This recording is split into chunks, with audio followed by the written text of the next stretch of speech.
Dans une petite localité nommée Le Monastier, à 15 milles de Dupuis, j'ai passé environ un mois de journées délicieuses. Le Monastier est famous pour la fabrication de dentelles, de l'ivognerie, de la liberté des propos et des dissensions politiques sans égal. Il y a dans cette bourgade les quatre partis qui divisent la France: légitimistes, orléanistes, impérialistes et républicains.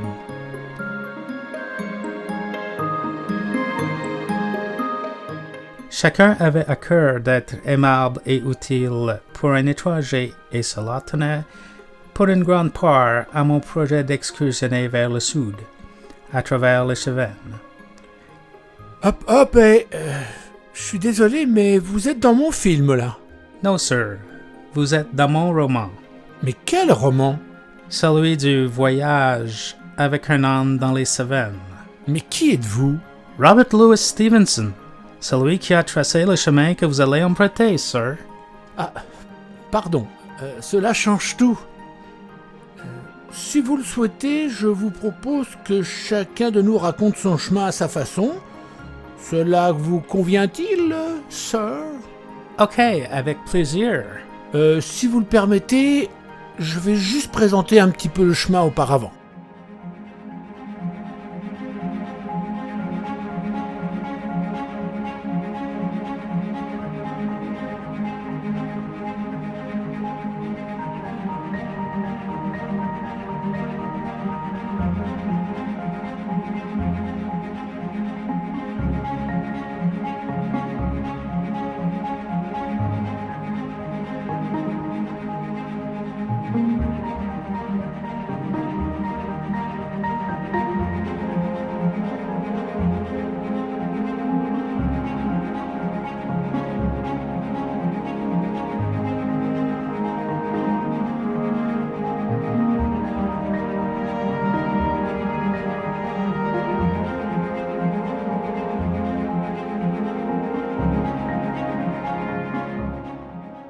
Situé au sud du Massif central, le chemin Stevenson, ou GR70, traverse une grande partie du parc des Cévennes.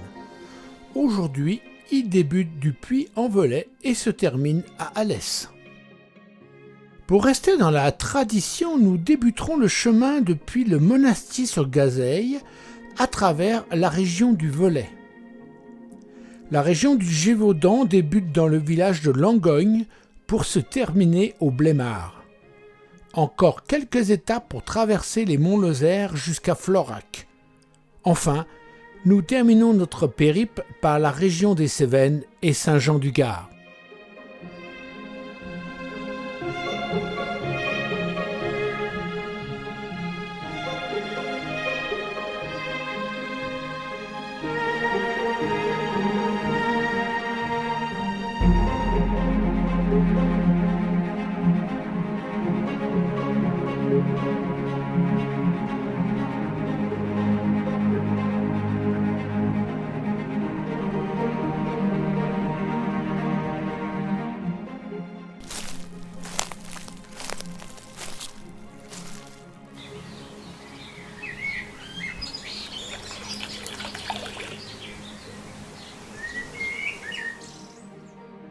Un touriste de mon genre était alors chose inouïe dans cette région. Chacun était disposé à m'aider dans mes préparatifs.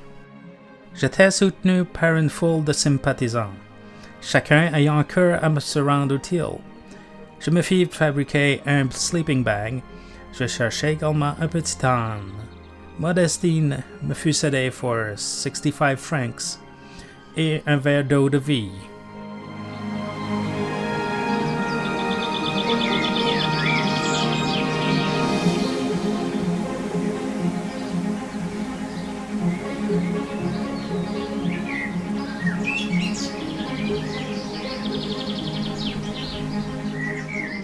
C'est au petit matin du 14 mai, avec une gelée blanche, que je m'engageais sur le chemin vers le village du Goulet, à travers les champs de lentilles.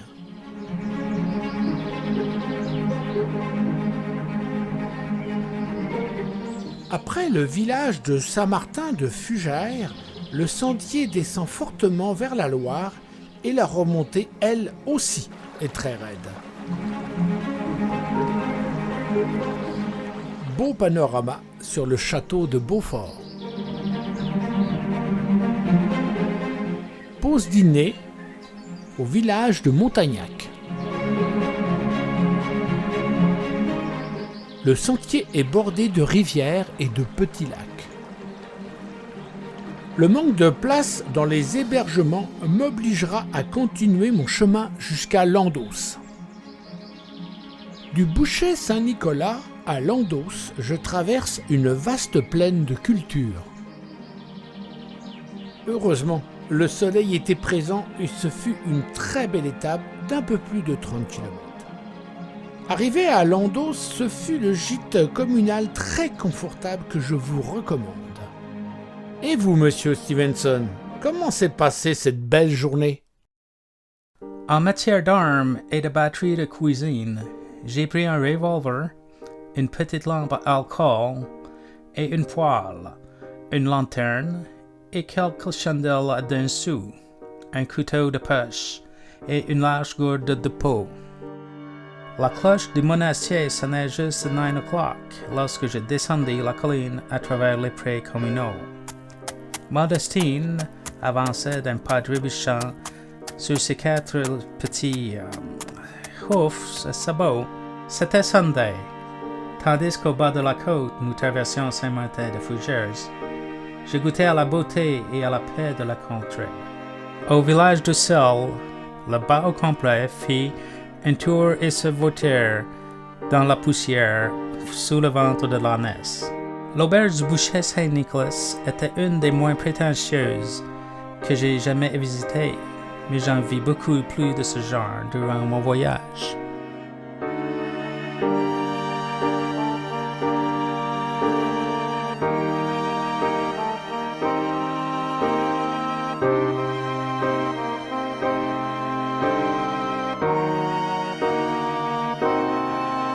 Même si le vent est de la partie ce matin, le soleil est au rendez-vous. Le chemin est bordé de grandes prairies verdoyantes. Je vais quitter la région du Velay pour entrer dans le Haut-Gévaudan et le Vivarais.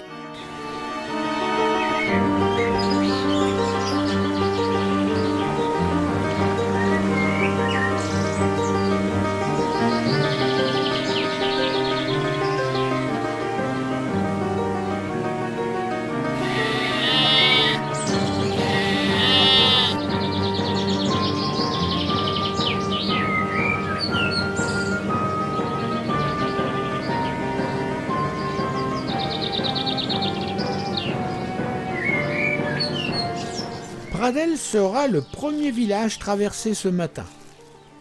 Aujourd'hui, il est classé parmi les plus beaux villages de France. Au Moyen Âge, la bourgade constituait une grande place d'échange pour les commerces du sel, de l'huile, du vin et des autres denrées.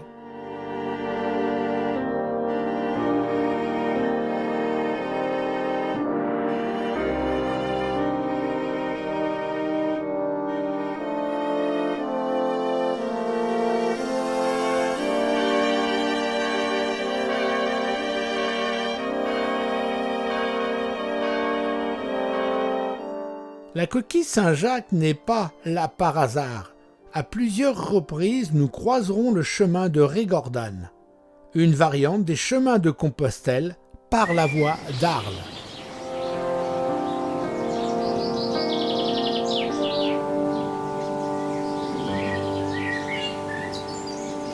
Encore de magnifiques panoramas avant mon arrivée à Langogne, ma ville-étape.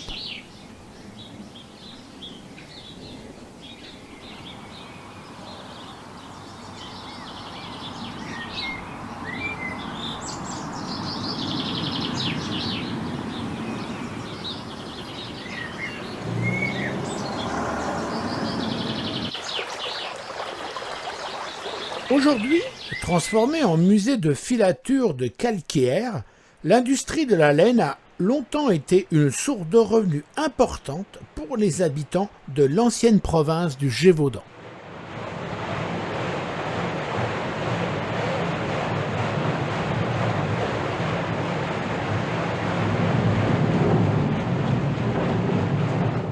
Le travail dans ces filatures était très pénible.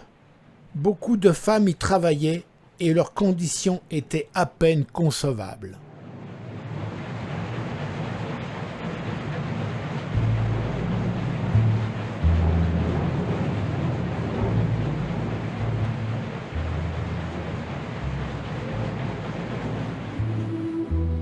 Malheureusement, les machines devenant de plus en plus perfectionnées, beaucoup d'ouvrières perdirent leur emploi. Peut-être un mal pour un bien.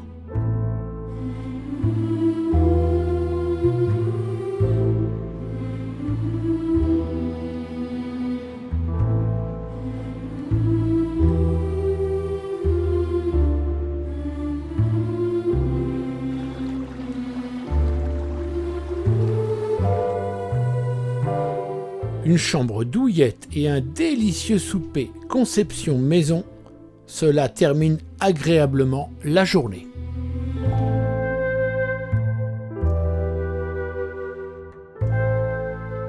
C'est dans cette région que plane encore l'histoire sur la bête de Gévaudan, monstre sanguinaire, énorme, impitoyable, qui fut en fait un simple loup.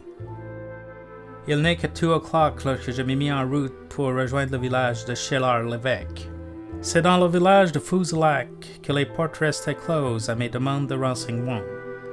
Ce fut ma première nuit à la baie d'Étoile en compagnie de Modestine. Je liais Modestine de manière plus confortable et lui cassai la moitié du peignoir pour son souper, réservant l'autre moitié pour le lendemain. Peu à peu, je sombrais dans le sommeil.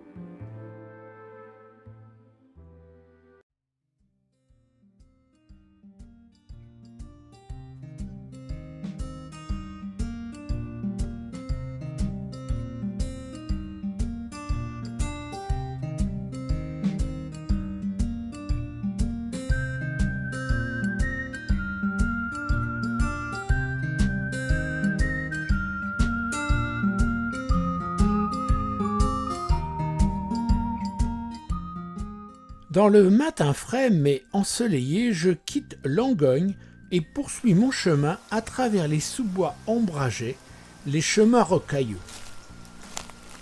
Bugérolles, Lermes, Fouzillac, de nombreux villages avec chacun leur charme particulier.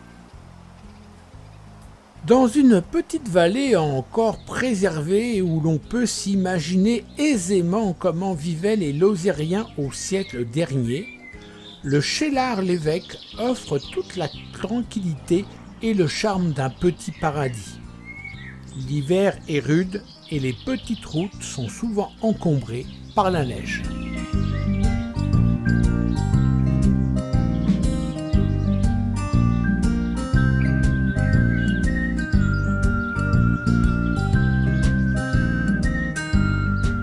Une longue descente m'attend vers le Luc et son château.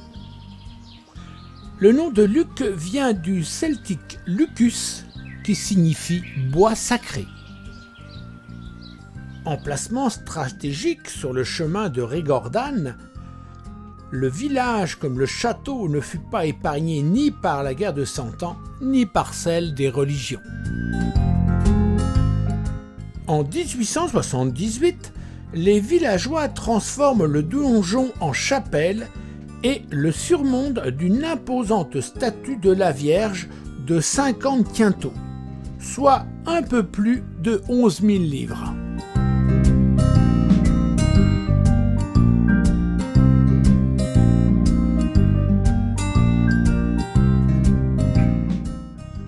C'est à La Vérune que je fis halte pour la soirée dans un bâtiment utilisé pour des colonies de vacances et non chauffé.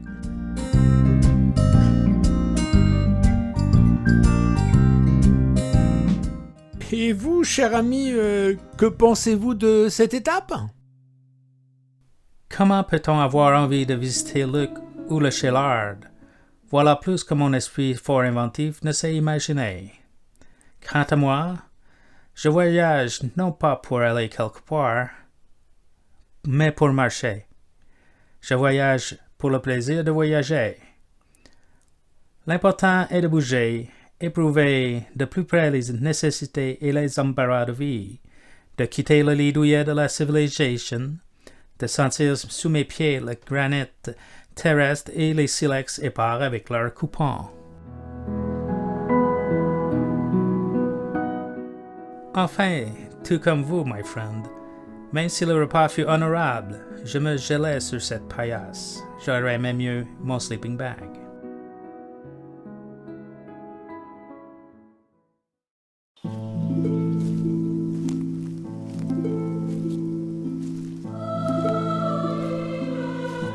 Début de journée pluvieuse mais agréable car une grande partie du chemin se fait à l'abri des sous-bois. Ce matin, c'est la montée sur Notre-Dame-des-Neiges.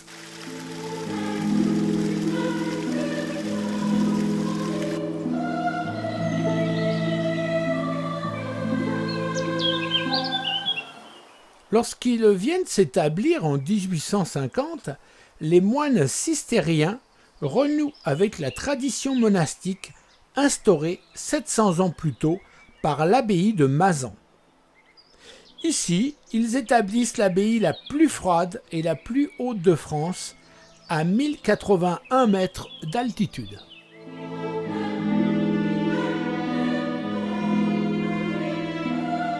Aujourd'hui, il est possible d'y séjourner et de nombreuses visites sont également possibles, ainsi que des retraites en silence.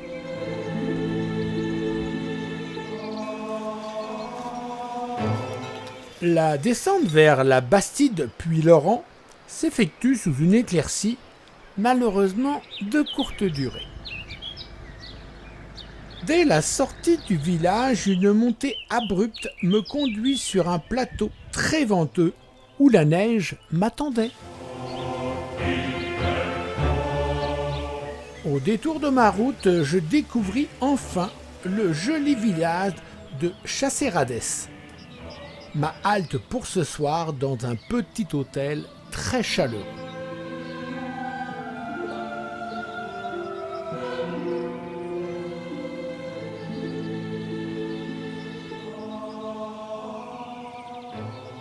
Au lieu dit de la Bastide, on me conseilla de quitter le cours de la rivière et de suivre une route qui grimpait sur la gauche. J'étais maintenant parvenu au petit chemin menant à mon étrange destination, le couvent des Trappistes de Notre-Dame-des-Neiges.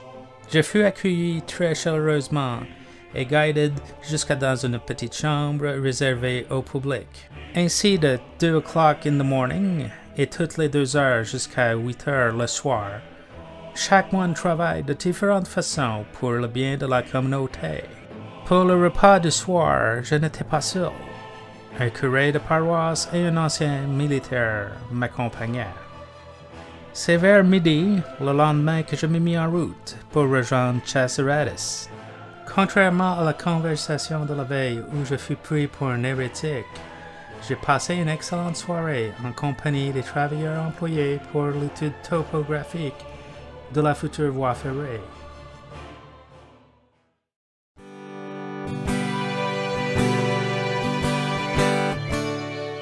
Au viaduc de Mirandole, rencontre avec Modestine, ou plutôt une de ses descendantes.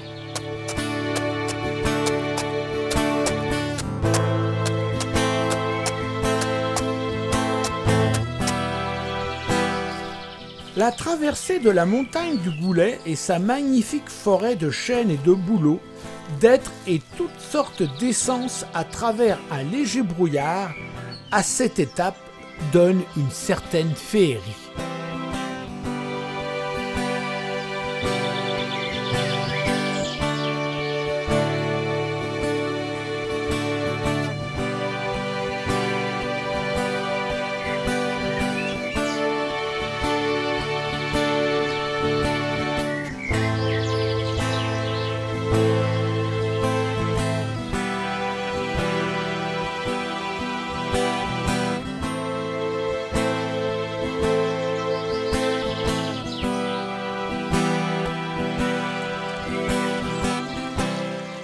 Un petit détour par les sources du Lot.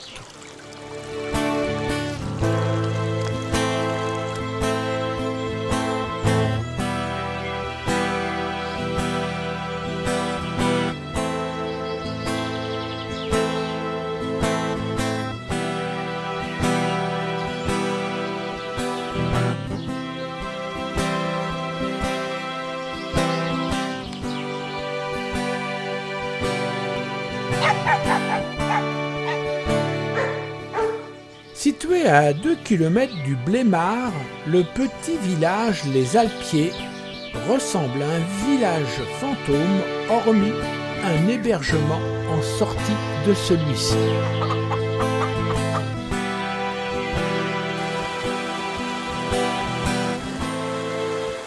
Un grand foyer nous attend dans ce gîte face au mont Lozère que nous aborderons demain. Pour le moment, le temps est très couvert. J'étais bientôt en chemin avec Modestine. La route continua pendant un moment sur le plateau et descendit ensuite à travers un village abrupt dans la vallée du Chassezac. Au sommet du goulet, il n'y avait plus de route à tracer, uniquement des bornes dressées de place en place afin de guider les bouviers. De Blémard, l'après-midi, bien qu'il fût tard déjà, je partis à l'assaut d'un coin de Lozère, un chemin pierreux, mal délimité, guidant ma marche. Aussitôt le coucher du soleil, j'enfonçai ma casquette jusqu'à mes yeux et tomba endormi. Pas très encourageant la météo ce matin.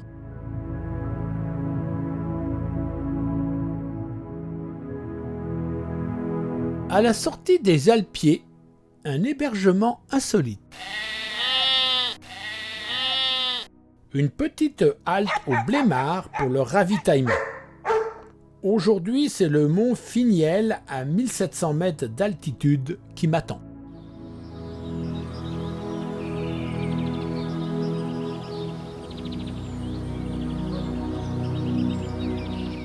Brouillard, brume, vent et pour terminer un peu de neige.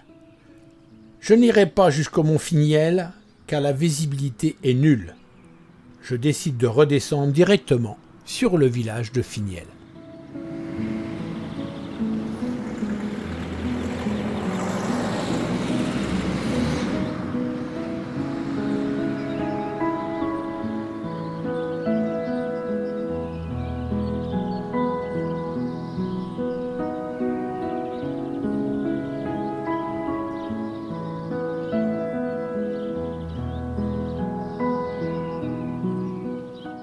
La descente est assez escarpée, mais c'est à travers des paysages de roches granitiques entourées de genêts.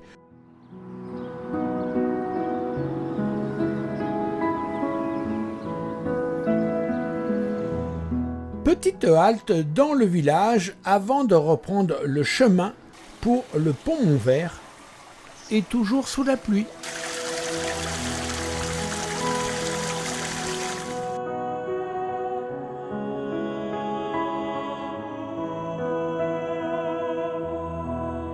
C'est au détour du chemin que l'on plonge littéralement sur le village de Pont-Montvert.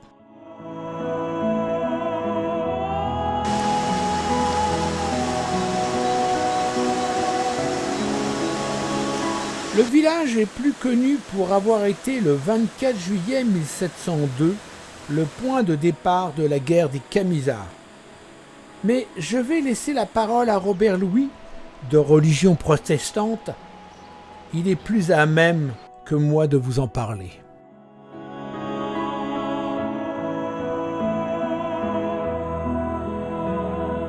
Comme lors du passage de Notre-Dame-des-Neiges, je fus considéré d'hérétique parce que je suis de confession protestante. Cette histoire m'affecte donc personnellement. La guerre des Camisards est un soulèvement des paysans protestants dans la Cévennes sous le règne de Louis XIV.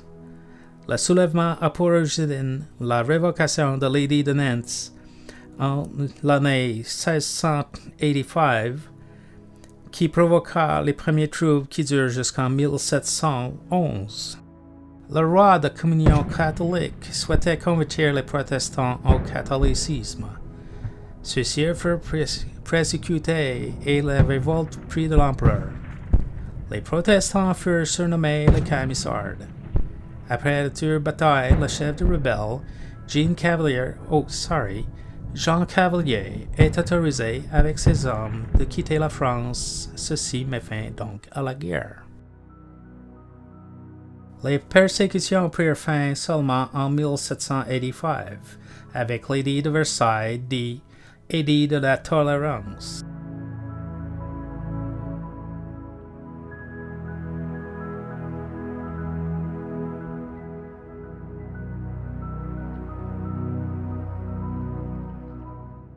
Dès la sortie de Pont-Montvert, le chemin serpente à travers les genêts sur les causses livrées au vent.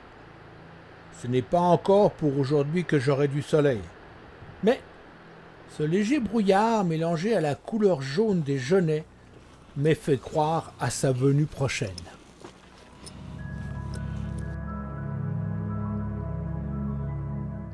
C'est à travers la montagne du Bouchez que je franchis l'école de la Planète, du Sapet et le signal du Bougès, à plus de 1400 mètres d'altitude.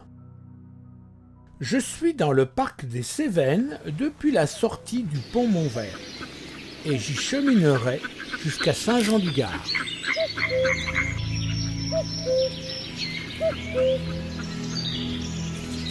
Avant mon arrivée à Florac, je traverse encore de très belles forêts verdoyantes.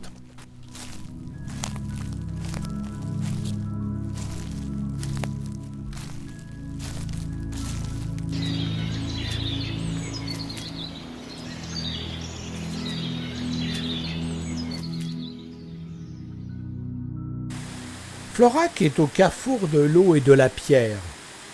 C'est le confluent de 4 cours d'eau. Le Tarnon, le Tarn, la Mimande et la résurgence du Péché. C'est aussi la jonction de 3 univers géologiques, le schiste, le granit et le calcaire. Le temple protestant et l'église catholique se côtoient en plein centre-ville.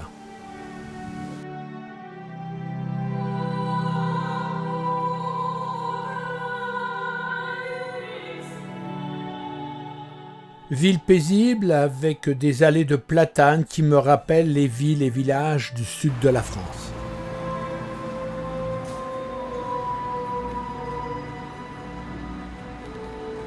Une route neuve me conduit à Pont-de-Montvert à Florac. En bas, le Tarn grondait, tapageur et sauvage. En haut, les cimes étaient irradiés de lumière. Au café voisin de mon auberge, mon voyage devint le thème de conversation de l'après-midi. Plus tard, le pasteur protestant eut l'amabilité de me rendre visite. Nous passâmes quelques heures d'agréable conversation.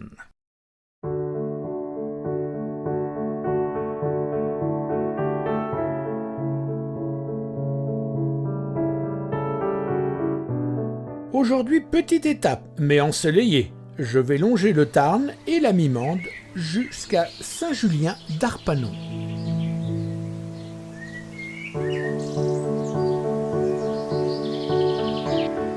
Tout le long de mon parcours est jalonné de sous-bois.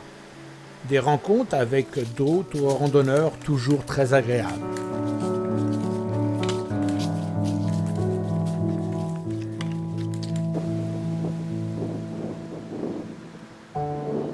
De nombreux petits villages sont accrochés sur les gorges de la rivière, comme le château de La Salle.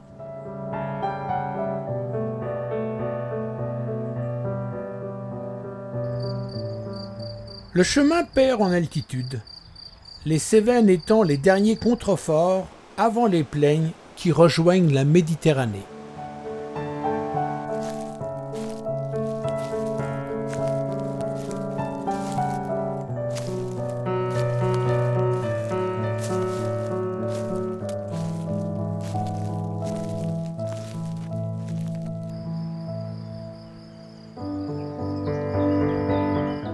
La population du village de Saint-Julien d'Arpanon est passée en un peu plus de 200 ans de 600 habitants à seulement une centaine aujourd'hui. Il reste encore les ruines du château.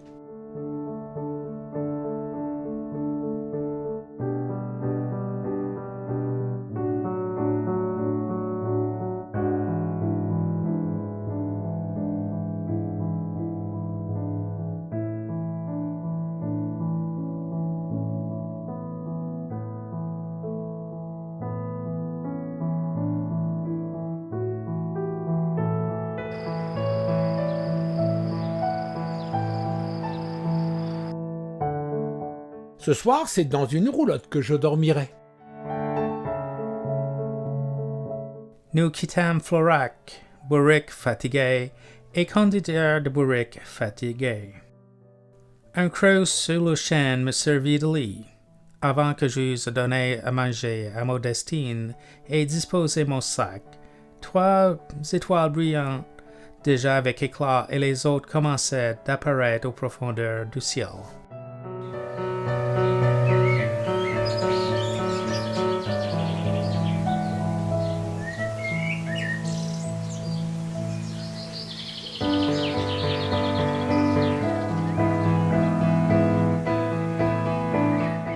Après quelques tunnels, le chemin m'offre de magnifiques paysages.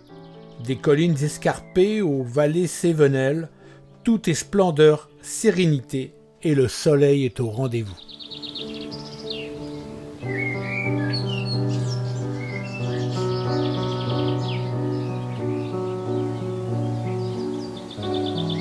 Certainement une de mes plus belles étapes de tout mon périple.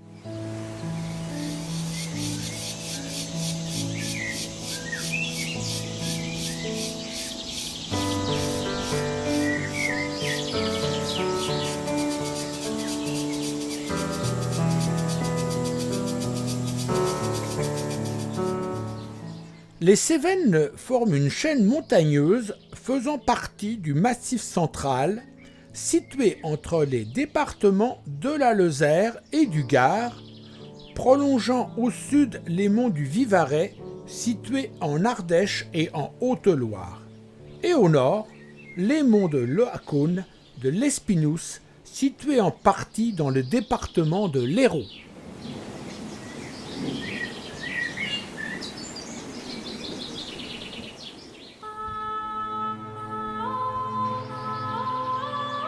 Je ne me suis pas rendu jusqu'à Saint-Germain-de-Calberte, mais arrêté à 2 km avant l'auberge. Loup sert de la canne. Si vous passez par là, un bon conseil, passez la nuit dans cette auberge. En plus du magnifique panorama, la cuisine est gastronomique.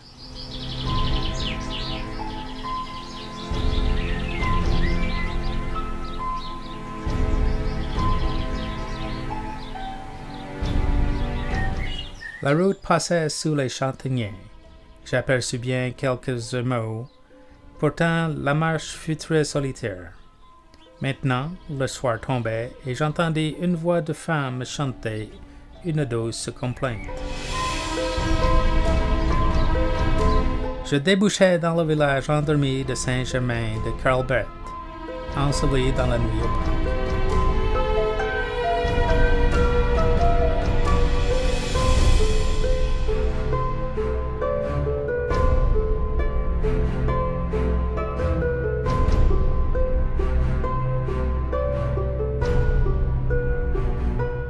La journée ne s'annonçait pas très ensoleillée, mais ce ne fut pas bien long pour que le soleil apparaisse.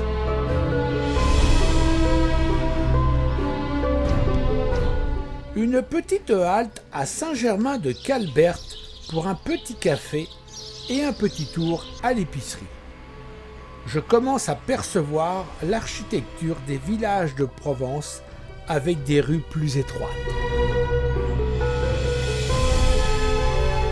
La montée du col de Saint-Pierre est un peu raide au même titre que la descente à travers une garrigue très méditerranéenne.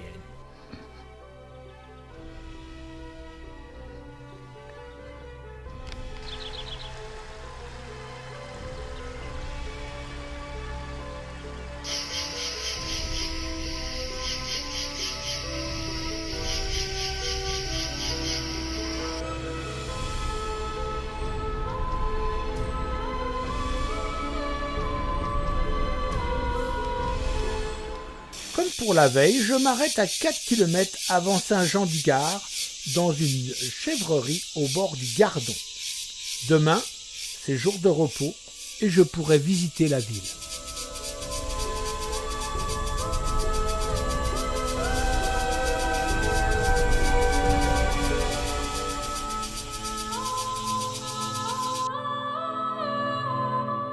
Pendant 12 jours, nous avions été d'inséparables compagnons. Nous avions parcouru sur les hauteurs plus de 120 kilomètres, traversé plusieurs chaînes de montagnes considérables, fait ensemble nos petits bonhommes de chemin avec nos 6 jambes par plus d'une route rocailleuse et plus d'une piste marécageuse.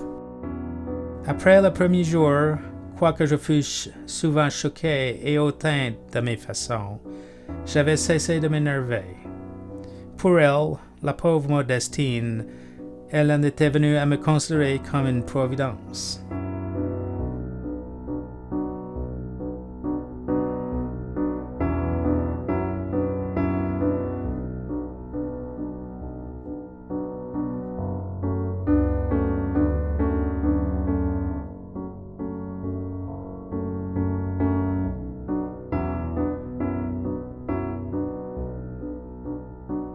C'est en longeant le Gardon que j'effectue les 4 derniers kilomètres qui me séparent de ma dernière étape, Saint-Jean-du-Gard.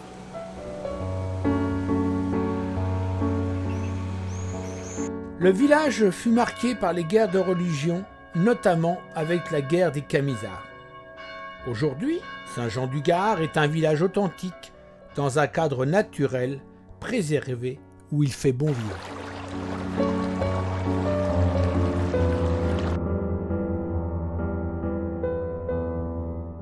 C'est parti pour la visite et tout particulièrement le musée de la Maison Rouge.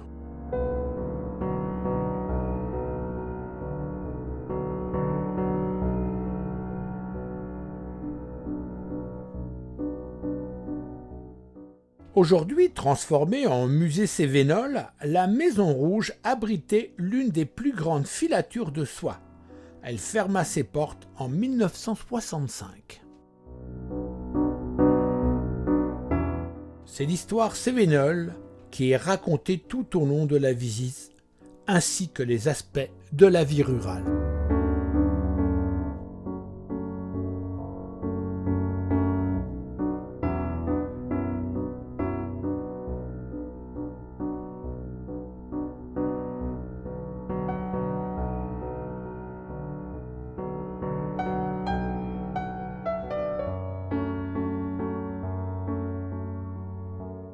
La filature apportait du travail à la région, mais les conditions étaient dures, surtout pour les femmes.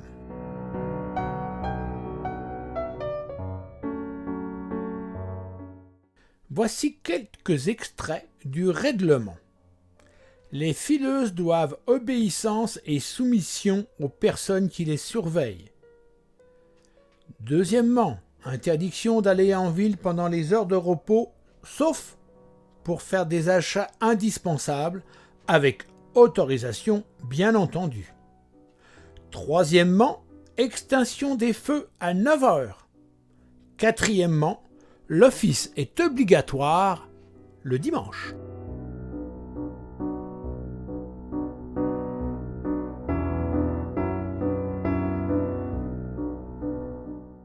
Demain, je vais vous faire découvrir un aspect plus touristique, mais c'est une surprise.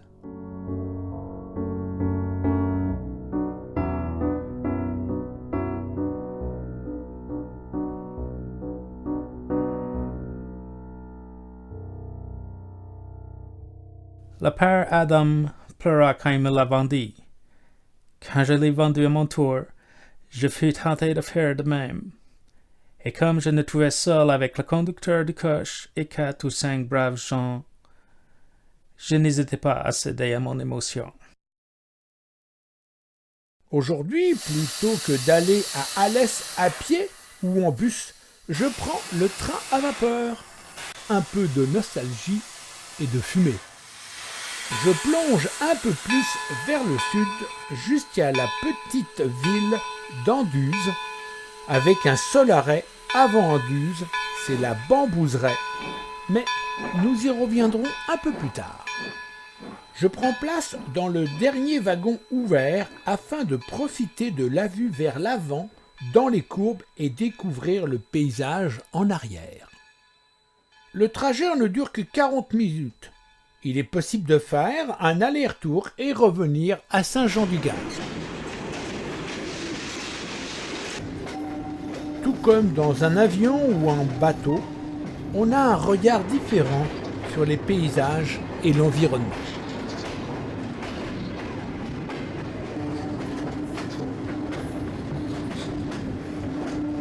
Le bruit des roues sur les rails, les jets de vapeur, le sifflet, la traversée des tunnels et des viaducs me replonge dans mon univers d'enfant.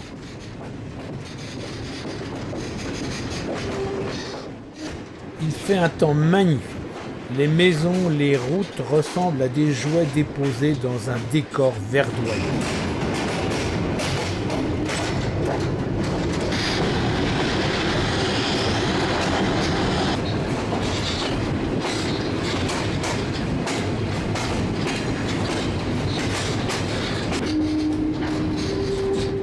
Enfin, à l'arrivée à Anduze par un viaduc métallique qui surplombe le Gardon et un interminable tunnel.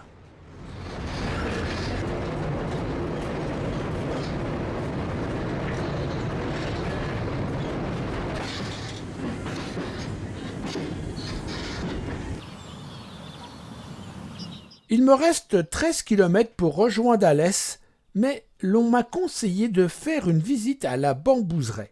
Alors, je vous y invite. Après 2 km de marche, je pénètre dans un environnement verdoyant, calme et qui dégage une sérénité orientale. La Bambouseraie en Cévennes est née de la volonté d'un seul homme, Eugène Mazel.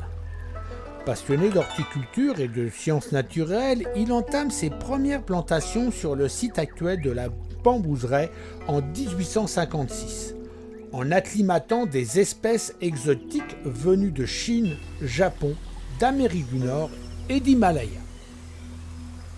Plus de 240 variétés de bambous, érables du Japon, camélia, ginkgo biloba et séquoia.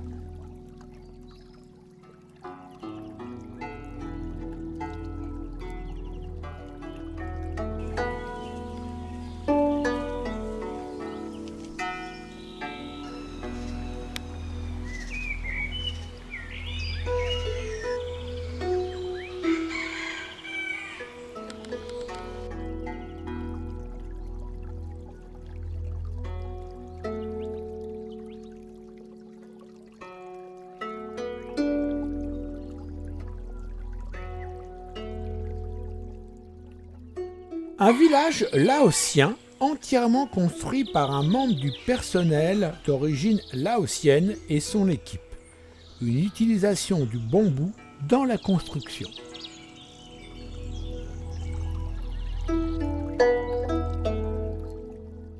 Voilà comment, après 12 étapes et un peu plus de 250 km, je termine mon chemin.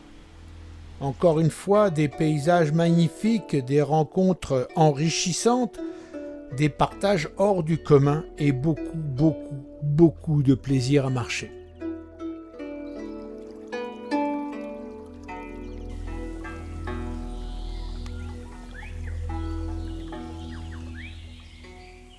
Merci à toi, Robert Louis. J'ai toujours ressenti ta présence avec moi tout au long de ce voyage.